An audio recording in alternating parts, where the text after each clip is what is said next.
this was the movie about Daleks that was made for a reason, I think. Yeah. One of the things that I and you, Dad, were pointing out all the time was why would they bother making this since it's basically just the same thing as the show. Yeah, a remake of a show that was, one of my favorite Doctor Who efforts. And you can watch our review of that. I might edit what that review was called. But again, they come back and do the exact same thing as they did before. Much like the play acting, it was done around the same time. It wasn't a remake much years later. There wasn't a lot of significant changes in the plot. I'm not sure where they made it. It was all right. We'll just get the ball rolling right into it. Key things I did like about this is I found that whether it was colorized or whatever, it must have been colorized because the Daleks just looked beautiful. The different colors of the Daleks looked like the going to a car show and the new editions are coming out in different colors and that was cool. I agree. I really enjoyed the special effects in this one. I thought they were far actually superior than the original Doctor Who from that time. Because like nowadays, like when a Dalek fires, like you do this skeleton thing and then you fall over. Back then in the 60s, the Daleks would like fire out a weird thing out of their thing, and then the screen would just fade to black and then white, and then they would be dead. And in this one, they just fire a whole bunch of smoke at the guy, and then they just fall over dead. Yeah, well, true. That special effects was a little bit different, but the scenery special effects was excellent. The background scenery made it look like they spent a lot of more money and gone to venues that had it, as opposed to the BBC studios. Yeah, the probably the most notable change in the movie was the scene. I think it was the last cliffhanger.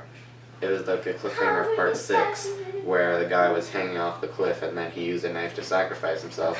In the show, he supposedly fell into the river and died. However, in this one, he actually survives it. One of the errors things was that the guy who was making the Daleks, because the thing is that like the lights on the things on top of their heads always like light up when they're saying a certain syllable. However, the guys who were designing this Daleks didn't know that, so they just designed the lights to flash randomly. So like when the Daleks like first come into the first scene, you can see that their lights are just flashing at random. However, in the scenes when they're talking, the guys inside of the Daleks tried like very hard to match their syllables with the lightings of the thing. Mm-hmm. Oh, that's neat. So we have a new Doctor as well. We have Peter Cushing. Yeah. And now we have a new Doctor. I'm not sure why he doesn't get a nod as a Doctor. Is this considered now canon? No.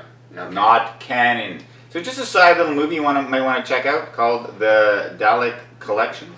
And by collection, did they make another? Yep, there's a sequel, which we will be watching next. There is a sequel. So we'll let you know more about the Dalek Collection coming up. It's a side little extra movie to watch. So like when we're done season 2 of Doctor Who and I'm like averaging up our ratings of the stories, I'm not going to include this one, but while we're here, what would you rate this out of 10? Because it's a redo, not that much. Why not make a new movie?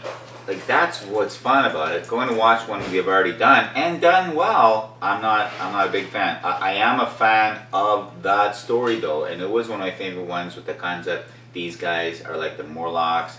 It's in the future, post-apocalyptic. Thumbs up. Always never been a bad post-apocalyptic movie. Never been a bad zombie movie. Rate it up. So just 6.5 because it's repeat, not necessary. Yeah, I do a 5. I guess I'll do like a 6.5 as well. Done. Thanks for watching. See you Please next time. subscribe. Help a brother out. And see you next time.